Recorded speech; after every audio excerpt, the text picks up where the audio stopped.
मोटई हैं तो लोढ़ा हुई हैं।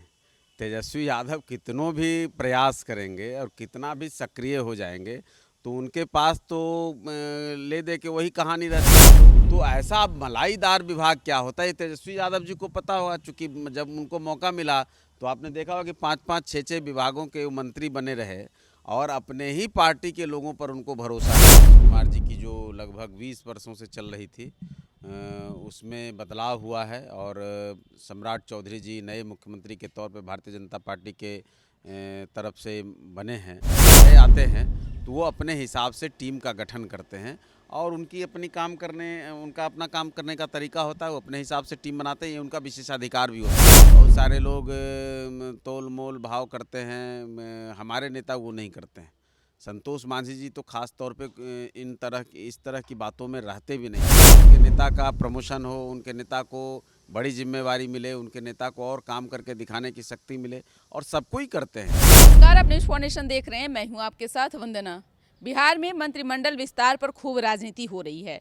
एक और विपक्ष लगातार तंज कस रहा है कि कहीं न कहीं इस बार नए मुख्यमंत्री के तौर पर सम्राट चौधरी को बनाया गया है तो पुराने लोगों का पत्ता साफ होने वाला है। हालांकि एनडीए में शामिल और भी सहयोगी दलों को कितना हाथ लगेगा इस मंत्रिमंडल में, क्या वो जो मलाई वाला जो विभाग है, क्या सहयोगी दलों को वो हाथ लग पाएगा या नहीं, ये तो देखने वाली विषय होगी। लेकिन हमारे साथ बात करने के लिए हैं हम पार्टी के राष्ट्रीय प्रवक्ता श्याम सुंदर शरण, जिनसे हमारा सवाल है सबसे पहले कि सम्राट चौधरी तो मुख्यमंत्री बन गए, आप लोग जो भी अब डिसीजन रहा, जो भी ये रहा, अब तो जब अब सामने आ चुका है, लेकिन मंत्रिमंडल का विस्तार कब होगा और अगर होगा भी तो क्या इस बार जैसे एक ही विभाग को लेकर के आप लोग संतोष कर लेते थे, तो क्या इस बार आप लोग वो भी हाथ से जाने देंगे या फिर ज़्यादा का डिमांड है? देखिए, मंत्रिमंडल का विस्तार तय समय पे होगा और इसकी चर्चा जो बाज़ार में है वो भी स्वाभाविक है, क्योंकि 3 ही लोगों ने शपथ लिया। एक तो माननीय मुख्यमंत्री जी खुद हैं और 2 मुख्यमंत्री के तौर पे जो जनता दल यूनाइटेड से आए।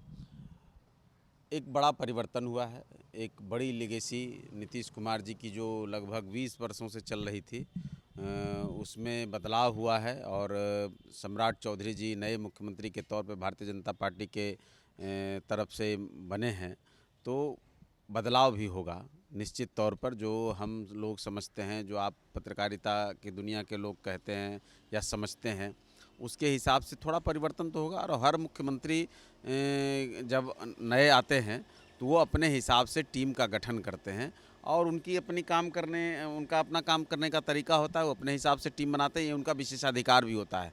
रहा सवाल हम पार्टी के विभागों का या और भी अन्य दलों के विभागों का, तो आप संतोष मांझी जी कभी एक विभाग के भी मंत्री रहे, कभी 2 विभाग के भी मंत्री रहे, कभी 3 विभाग के भी मंत्री रहे।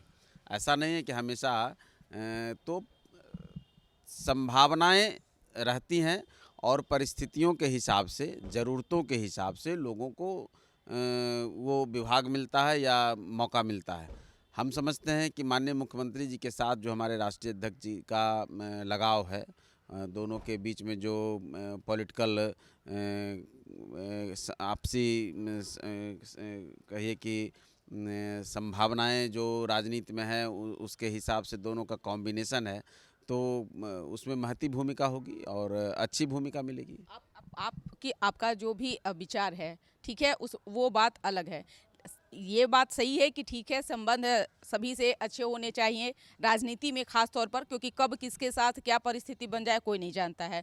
सवाल यह है कि आपने कहा कि समय समय पर हमारे पास विभाग भी बढ़े थे, लेकिन आपके सामने ही तो वो विभाग भी छीन लिए गए थे, फिर वही अकेला रह गए थे। क्या इस बार ये सब चीज़ चैलेंज को स्वीकार देखिए, करेंगे? विभाग कोई छीना नहीं जाता है, वो एडजस्टमेंट होता है।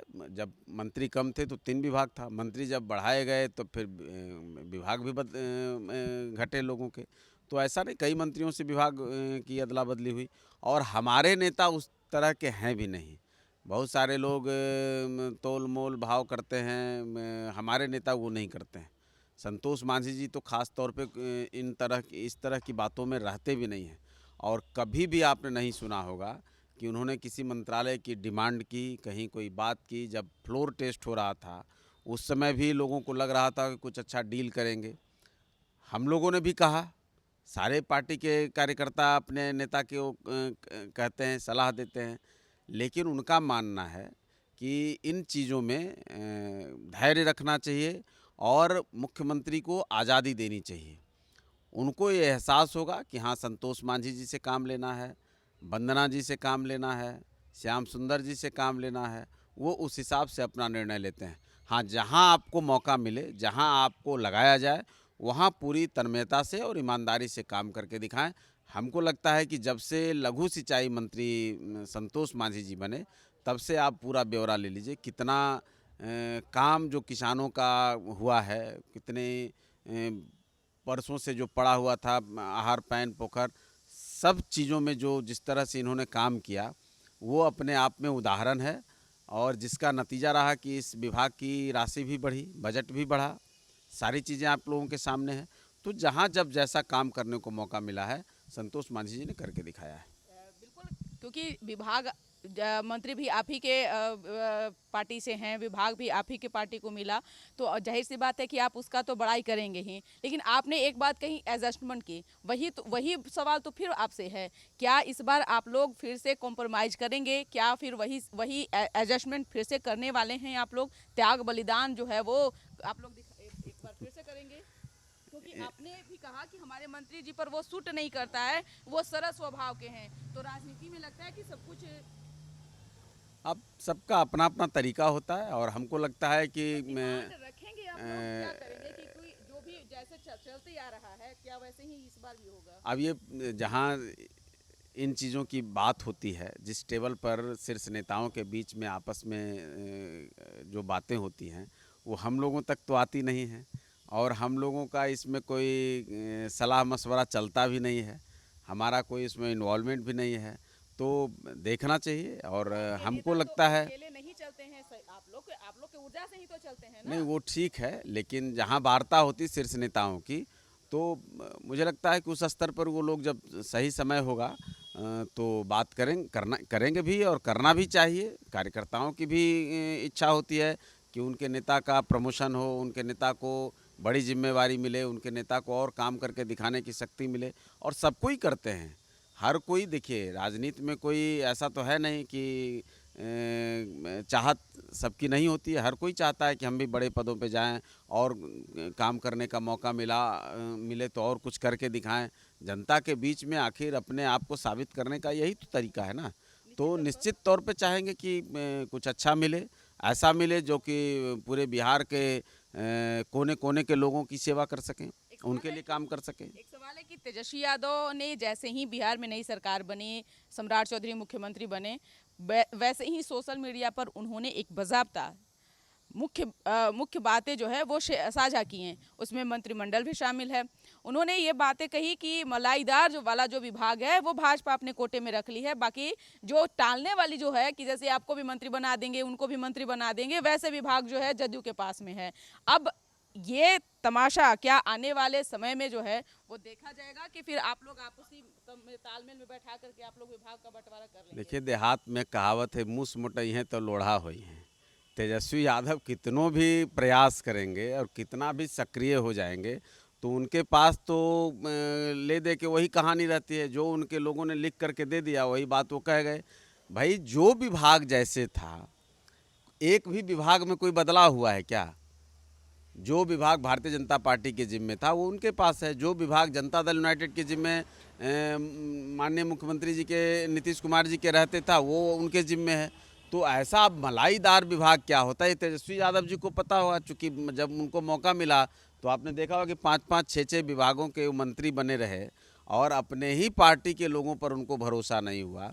तमाम वैसे जिन मंत्रालयों की वो चर्चा करते हैं, उन तमाम मंत्रालयों को अपने पास रखा और हमने कई बार उनको चैलेंज किया कि उतने बड़े बड़े विभाग, अब जिसको मलाईदार कहते हैं भाई, उसको हम लोग समझते हैं कि बड़ा विभाग होता है, काम करने की उसमें ज़्यादा कह लीजिए कि क्षमता होनी चाहिए, तब काम करके दिखा सकते हैं। ऐसे विभाग थे उनके पास। आज तक उन्होंने श्वेत पत्र जारी नहीं किया। वो तगमा लेके घूमते हैं शिक्षा मंत्रालय का, जिसका जिसका उनको हिज्जे भी नहीं पता होगा।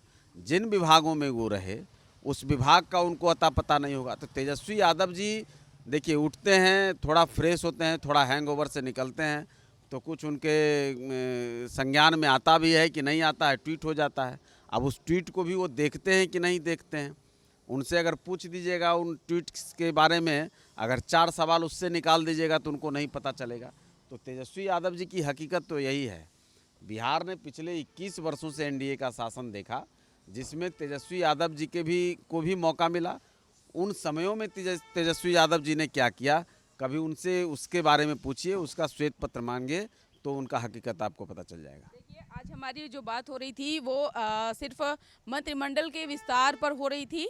जैसा कि हम पार्टी के राष्ट्रीय प्रवक्ता श्याम सुंदर शरण ने बताया कि समय आने पर तय कर लिया जाएगा। आखिरकार वो समय कब आएगा, क्योंकि विभाग तो खाली नहीं रहेंगे और काम तो रुकेगी नहीं। लेकिन अब इन सब चीज़ों के बीच सहयोगी दलों को एनडीए कैसे खुश कर पाएगी, ये सबसे बड़ी चुनौती है। इस पर बस इतना ही। बने रहिए न्यूज़ 4 नेशन के साथ। धन्यवाद।